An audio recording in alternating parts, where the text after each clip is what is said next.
Hey, in this video, I'm going to show you how to Dockerize a Sinatra application. The reason I'm doing this is because I've tried to Dockerize a Rails application, and it's pretty hard because you're kind of doing two things at once. You're dealing with the particulars of Dockerizing a Rails application as opposed to a Node application or some other kind of application. Plus, if you're learning Docker for the first time, you're learning all the Docker principles as well. So you're learning two things at once. I don't like to do that. When I learn something for the first time, I like to try to do the simplest possible version of that thing. So this is my attempt to do the simplest possible Dockerization of a Ruby application. If you've never used Sinatra before, don't worry, no prior Sinatra experience is necessary in order to be able to follow what I'm about to do. Also, no Docker experience is necessary, although I am assuming that you have Docker installed. Okay, here's what I'm going to do. I have this post called How to Dockerize a Sinatra Application, and I'm just going to go through it for you. So here's what we're going to do. We're going to create a Sinatra application. We're going to run it to make sure it works. Then we're going to Dockerize that Sinatra application. Then we're going to run the Sinatra application using Docker. And then we can shotgun a beer in celebration, which is optional and which unfortunately I won't be doing in this video. Might do it off camera later.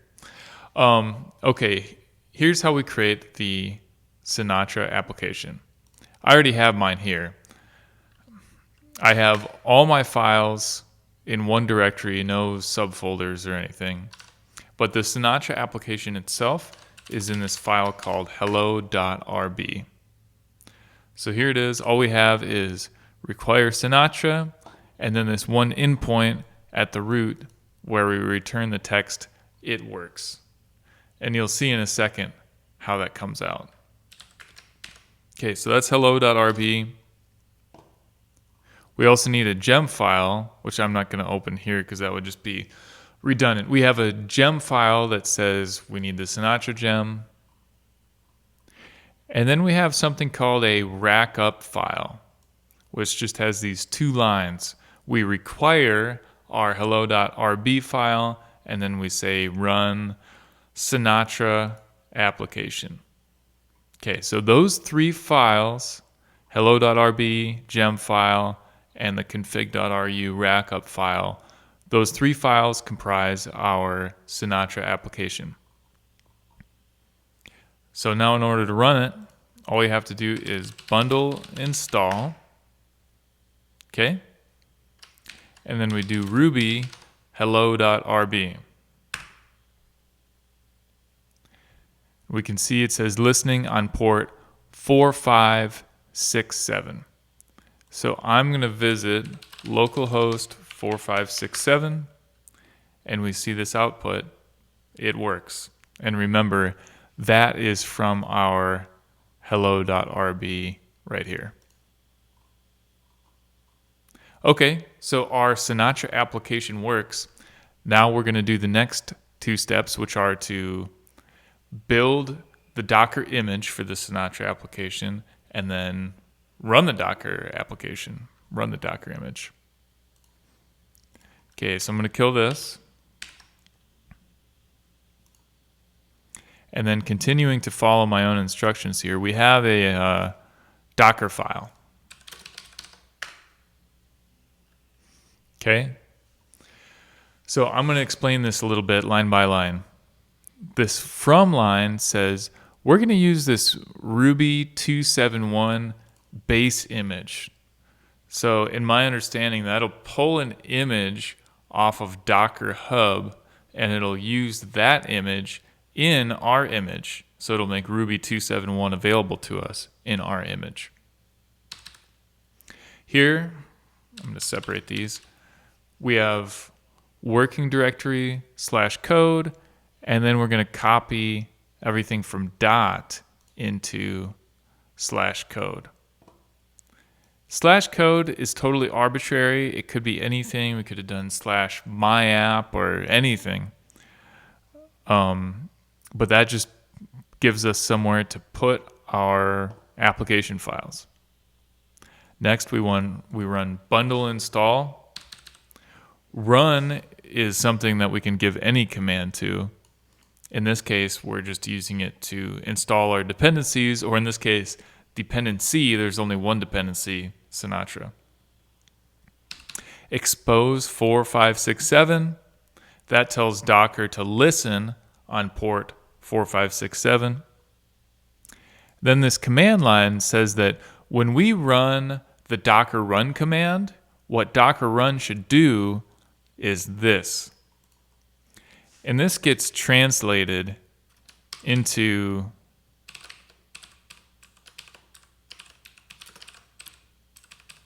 just bundle exec rack up host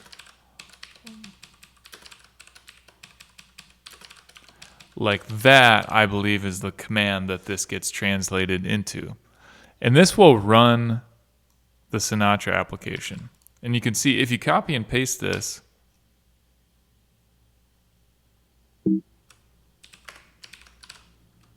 like that, the output looks just the same, I think, as if we run our Sinatra application. Oh, not quite. Never mind. But it does something close, I think. Okay, anyway, what we can do now after we do this is we can run docker build. And we're saying, so this is going to create a Docker image. We're saying give it the tag hello, which is totally arbitrary, could have been anything. And we're targeting the current directory, dot. Okay, so I'm going to run that. That takes a little bit to run. And what we can do now is we can say Docker images, which will list all the images we have.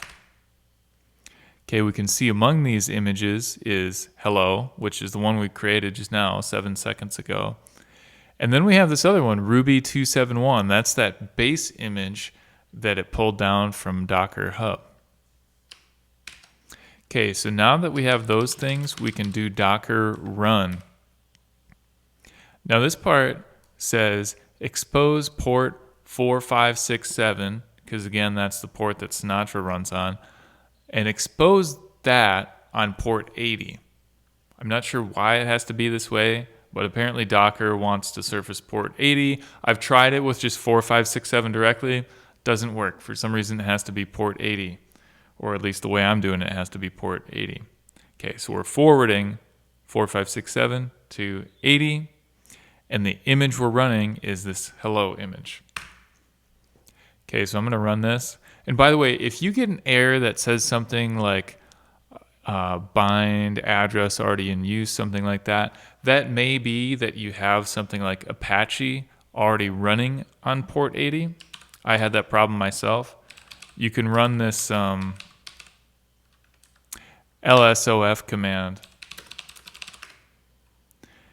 to get clues about what might be running on port 80. Anyway, we run docker run, and then if we go to localhost, not 4567, just localhost, we get it works. So Docker is serving our Sinatra application. And I believe if some other developer just got your Sinatra application, they didn't even have Ruby installed or anything, if they ran Docker run on your computer, I believe they would get this same thing even if they didn't have any of those dependencies, because it's all containerized, which of course is the whole point of Docker, and they can run your application on their computer. All right, I hope this was educational for you, and I hope this will be a good stepping stone toward figuring out how to Dockerize a Rails application, which will be a future blog post and video.